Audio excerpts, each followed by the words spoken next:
Welcome students, welcome once again to the web classes. आज मैं आप लोगों के लिए लाया हूँ एक नया यूनिट जिसका नाम है सिल्क रोड। लिखा किसने है? निक मिडल्टन ने। आइए समझ लेते हैं इसमें सबसे पहले किसके बारे में, इसके ऑथर के बारे में। निक मिडल्टन कौन थे ये? निक मिडल्टन की बात करें तो इनका जन्म जो है 1960 में हुआ था। तकरीबन 60 साल के हैं अभी फ़िलहाल। लंदन यूनाइटेड किंगडम से हैं, बिलोंग करती है। निक मिडल ने तकरीबन जो है 70 कंट्रियों में जो है ट्रैवल किया हुआ है, 70 कंट्रीज़, है ना। और कई सारी जो है उन्होंने ट्रैवल बुक्स भी लिखी है। And the 2001 United Kingdom best seller going to the extremes, है ना। अगर यूनाइटेड किंगडम में बेस्ट सेलर की बात की जाए तो 2001 में जो है उन्हें कहा जा सके बेस्ट सेलर का प्राइज़ जो है मिला हुआ है। He won the Royal Geographical Society's NAS Award in 2002 in recognition of his widening the public enthusiasm for geography through travel writing, है ना। उन्होंने जो है 2002 में उनको जोग्राफिकल सोसाइटी जो है रॉयल जोग्राफिकल सोसाइटी, वहाँ से उन्हें एक नेस अवार्ड जो है मिला था 2002 में। किस बात के लिए? कि वो अपनी जितनी भी ट्रैवल राइटिंग है उन ट्रैवल राइटिंग से लोगों के अंदर जो है जोग्राफी को लेकर काफ़ी एंथुजियाज्म पैदा करते हैं। When he is not traveling or writing, he teaches geography at the University of Oxford, where he is a fellow of St. Anne's College. है ना कि जब यहाँ पर बात की जाए निक मिडल्टन की, तो जब वो ट्रैवल नहीं कर रहे होते हैं या कुछ लिखते नहीं हैं तब वो क्या करते हैं, तो वो जो है एक टीचर है। कहाँ पर? यूनिवर्सिटी ऑफ ऑक्सफोर्ड में जोग्राफी के टीचर पढ़ाते हैं, है ना। Where he is a fellow of Saint Anne's college, है ना। सेंट एन्स कॉलेज है उनकी यूनिवर्सिटी ऑफ ऑक्सफोर्ड में, और वहाँ पर वो जो है जोग्राफी का लेक्चर जो है लोगों को देते हैं। बुक्स जो है उन्होंने लिखी है, जैसा कि एक तो हमने पढ़ी 2001 में, जिसके लिए उन्हें क्या मिला था? Best selling award, going to extremes. फिर global casino, rivers a very short introduction, है ना। ये 3 किताबें जो है उन्होंने लिखी है। अवार्ड जैसा कि हमने पहले ही बात कर ली, जो रॉयल जोग्राफिकल सोसाइटीज़ नेस जो है उनको अवार्ड मिला हुआ है। अब ये जो है कहानी बिल्कुल उसी तरह ही है। अगर इस कहानी की बात की जाए तो इसमें भी निक मिडल्टन जो है अपने एक कहा जा सके एक्सपीरियंस को ही यहाँ पर शेयर कर रहे हैं। और वो एक्सपीरियंस कौन सा है? तो माउंट कैलाश पर चढ़ने का। जैसा कि हम जानते हैं माउंट कैलाश कहाँ पर आया हुआ है, तो चाइनीज़ बॉर्डर के पास में, नेपाल के फुट हिल्स पर जो है कह सकते हैं कि वहाँ पर जो है वो आया हुआ है। तो प्रोटोगोनिस्ट, प्रोटोगोनिस्ट मतलब कौन? तो नरेटर की बात हो रही है कि जो इस कहा जा सके यूनिट को नरेट कर रहे हैं हमें। तो यूनिट को नरेट करने वाले कौन है? खुद निक मिडल्टन। कि वो क्या करना चाहते थे? कोरा करना चाहते। कोरा एक प्रकार का रिचुअल है जो हिंदू रिचुअल्स में कहा जा सके एक प्रकार की पूजा है जो हिंदू रिचुअल्स में की जाती है जब हम माउंट कैलाश जाते हैं। तो वो ये करना चाहते थे। इसके लिए वो क्या करते हैं? माउंट कैलाश तक उनको ड्राइव करके ले जाने के लिए एक शैतान नामक व्यक्ति को जो है वो हायर कर लेते हैं, है ना। और वो फिलहाल होते कहाँ पर है जहाँ से वो जाते हैं? तो वो माउंट कैलाश की जो यात्रा है उससे पहले कुछ गांव हैं, वहाँ पर जो है उन्होंने स्टे किया है। तो वहाँ पर जब वहाँ से जब वो निकलते हैं शैतान के साथ में, तो लामो करके एक लेडी है जिसके घर में जो है वो ठहरे हुए थे, वो आती है और उन्हें जो है एक शिप स्किन का लंबा स्लीव वाला जो है कोट गिफ्ट में देती है ना, एज अ सुवेनियर के तौर पर।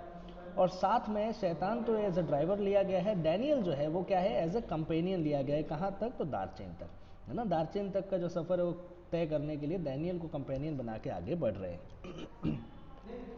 जब वो जर्नी स्टार्ट करते हैं तो शैतान जो है क्या करता है? साउथ वेस्ट की तरफ जाने के लिए एक शॉर्टकट का इस्तेमाल करता है। और जैसा कि दोस्तों हम जानते हैं, कभी भी आप ज़िंदगी में शॉर्टकट लेते हो तो आपको जो है कुछ परेशानियां तो जो है झेलनी ही है। तो ऐसी ही परेशानियां कुछ जो है वो आगे झेलते हैं। वो एक शॉर्टकट लेते हैं। शॉर्टकट वो जो था वो डायरेक्ट रूट था, कहाँ के लिए? तो माउंट कैलाश के लिए। सिर्फ उन्हें क्या करना था? कुछ हाई माउंटेन पासेस जो है वो क्रॉस करने थे ताकि वो माउंट कैलाश तक पहुंच सके। शैतान ने ये भी अश्योरेंस दिया था शॉर्टकट पर जाने से पहले कि अगर मान लो कोई स्नो नहीं है पहाड़ों के ऊपर तो उन्हें वहाँ जाने में कोई परेशानी होगी नहीं।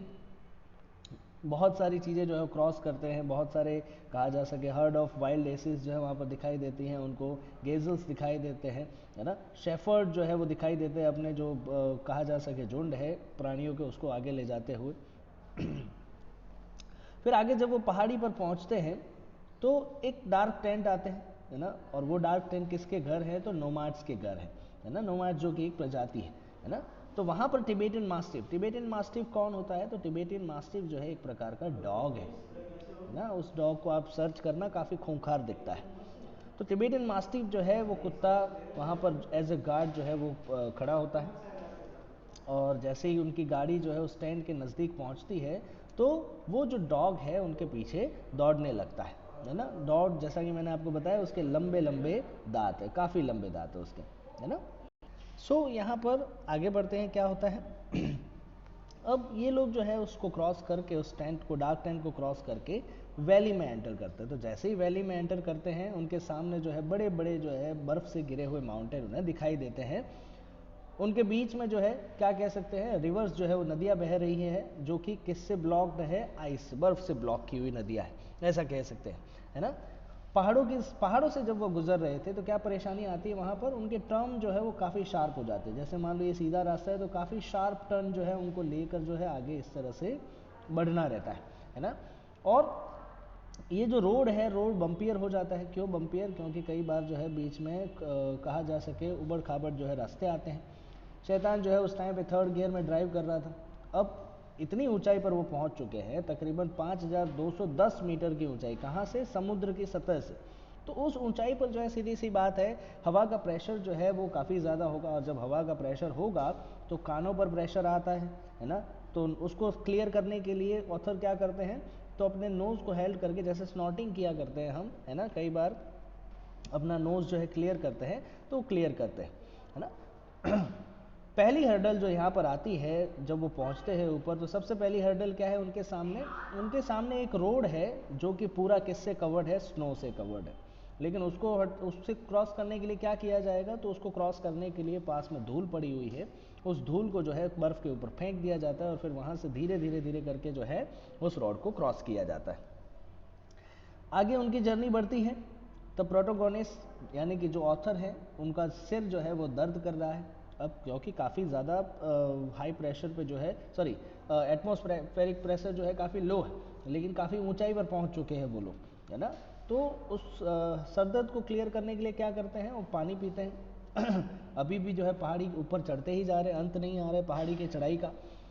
देखते हैं वॉच को तो पता चलता है कि वो 5515 मीटर जो है समुद्र की सतह से ऊपर पहुंच चुके हैं। अब यहाँ पर उन्हें एक बार फिर से रुकना पड़ता है ना। वो रुकते हैं एक बार फिर से, और फिर जो है जो फ्यूल टैंक रहता है गाड़ी का, उस फ्यूल टैंक का जो कहा जा सके टॉप रहता है, उसको अनस्क्रू किया जाता है। जैसे ही अनस्क्रू करते हैं तो उसमें से ज़ोर से जो है प्रेशर से हवा बाहर आती है ना। और पेट्रोल जो है वहाँ पर क्या हो रहा था, ज़्यादा एक्सपैंड हो रहा था। क्यों? क्योंकि गर्मी तो थी नहीं, एटमॉस्फेरिक प्रेशर ही लो था, तो सीधी सी बात है वहाँ पर पेट्रोल के जो है फालतू में जलने की कोई परेशानी नहीं थी, है ना। और शैतान जो है तभी वहाँ पर बताते, जैसे ही वो फ्यूल टैंक में से हवा बाहर आती है कि भाई स्मोक नहीं करना चाहिए, नहीं तो हो सकता है यहाँ पर आग लग जाएगी, है ना। सो आगे बढ़ते हैं, आगे क्या हुआ यहाँ पर, ठीक है। तो दोपहर के टाइम पे 2 बजे जो है वो वापस किस चीज़ के लिए रुकते हैं? लंच के लिए रुकते हैं। अब जो ऑथर है उसके सिर में जो है अभी यहाँ पर सरदर्द जो है वो चला गया। लेट आफ्टरनून हो जाती है, उनको कह सकते हैं कि वो जब टाउन पे पहुँचते हैं जिसका नाम क्या है, होर, है ना। होर टाउन में पहुँचते हैं, और वापस जो है वो कहाँ पर पहुँच गए हैं? ईस्ट वेस्ट हाईवे, है ना। अब उन्होंने जो है ये क्रॉस कर लिया है सब कुछ। ये ईस्ट वेस्ट हाईवे की बात की जाए तो लहासा से कश्मीर जाने का ये जो है इकलौता रास्ता है, ओल्ड पुराना रास्ता जिसको कह सकते हैं। अब यहाँ पर डैनियल जो है वो गाड़ी से उतर जाता है और लहासा जाने के लिए एक अलग लिफ्ट ले लेता है ना। उनकी गाड़ियों में जब वो पहाड़ी पर थे तो काफ़ी पंक्चर हो चुके थे, जिसकी वजह से शैतान जो है काफ़ी टेंशन में है, तो उसको फिक्स करने के लिए जो वहाँ पर रुकते हैं। और जब वो फिक्स करवा रहे होते हैं तो ऑथर जो है वहाँ का जो लोकल कैफ़े है वहाँ पर थोड़ी देर के लिए चाय पीने रुकते हैं। होर जो है ऑथर को कैसा लगता है? काफ़ी खस्ता हालत वाली जगह, है ना, काफ़ी मिजरेबल प्लेस लगता है। शैतान जो है वो जैसे ही वहाँ पर पहुँचता है उनके पास में पंक्चर निकलवाने के बाद में, तो दोनों ही जो है वापस अपनी जर्नी स्टार्ट करते हैं।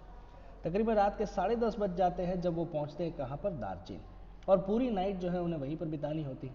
ऑथर जो है वो बीमार पड़ जाते हैं और उनको नोज़ कंजेशन हो रहे हैं, सांस नहीं ले पा रहे हैं जैसे ही वो लेटते हैं। क्यों? क्योंकि एल्टीट्यूड में और ठंडे वेदर की वजह से जो है काफ़ी कहा जा सके उनके शरीर में परेशानियां हो रही है। एल्टीट्यूड काफ़ी चेंज हो चुका था, है ना।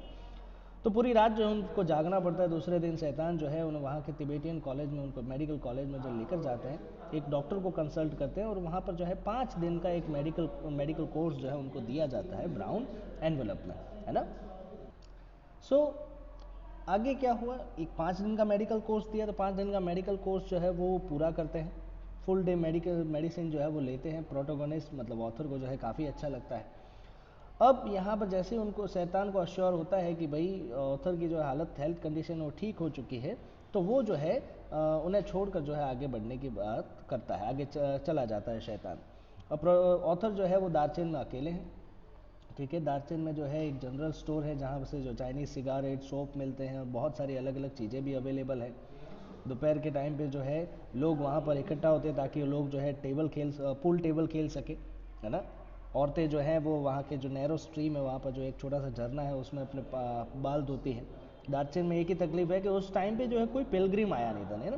कोई पिलग्रिम मतलब कोई श्रद्धालु जो है वहाँ पर आया नहीं था उस टाइम पे। लोकल का मानना ऐसा था कि ये तो पिलग्रिमेज की पीक सीज़न है, इस टाइम पे बहुत सारे श्रद्धालु होते हैं। लेकिन यहाँ पर ऑथर क्या थे कि ऑथर थोड़े से जल्दी आ चुके थे, ना। अभी पीक सीज़न स्टार्ट नहीं हुआ था, वो थोड़े से जल्दी पहुँच जाते हैं, है ना। इसी वजह से जो वहाँ पर अकेले, वो वहाँ पर दार्चेन का जो एक लौता कैफ़े है उस पर एक व्यक्ति से मिलता है जिसका नाम होता है नोरबू, जो कि तिबेटन कहा जा सके, जो institute of ethnic literature of science, Chinese academy of social science जो है बीजिंग में आई हुई है ना। ये पूरी अकेडमी वहाँ पर जो है वो काम करते हैं। और वो दार्चेन इसलिए आए ताकि वो भी क्या कर सके, कोरा कर सके, जैसे कि ऑथर वहाँ पर पहुँचे थे। हालांकि नोरबू जो है वो काफ़ी मोटे हैं और उनको चलने में जो है काफ़ी तकलीफ होती है, लेकिन फिर भी ऑथर डिसाइड करते हैं कि इस व्यक्ति के साथ में जो है वो अपना कोरा कोरा मतलब जो पिलग्रिमेज है उसको कंप्लीट करेंगे। अब वो मोटा है तो क्या किया जाए, तो लगेज जो है उनको कैरी करने के लिए याक्स को हायर किया जाता है। याक्स तो आपको पता ही होगा। फाइनली नोरबू जो है वो कहते हैं भाई इन बिटवीन, क्योंकि उनके लिए जो है ये पॉसिबल है नहीं, है ना, और कोलैप्स हो जाते हैं। लेकिन बाद में हंसते हैं, क्योंकि उनकी टमी जो है वो काफ़ी बड़ी है। और ये आखिरकार जो है यहाँ से ख़त्म होता है और आगे वो लोग बढ़ते हैं, कंप्लीट करते हैं। आई होप आपको समझ में आई होगी। मिलते हैं नेक्स्ट लेक्चर में इसके डिटेल्ड एक्सप्लेनेशन के साथ में।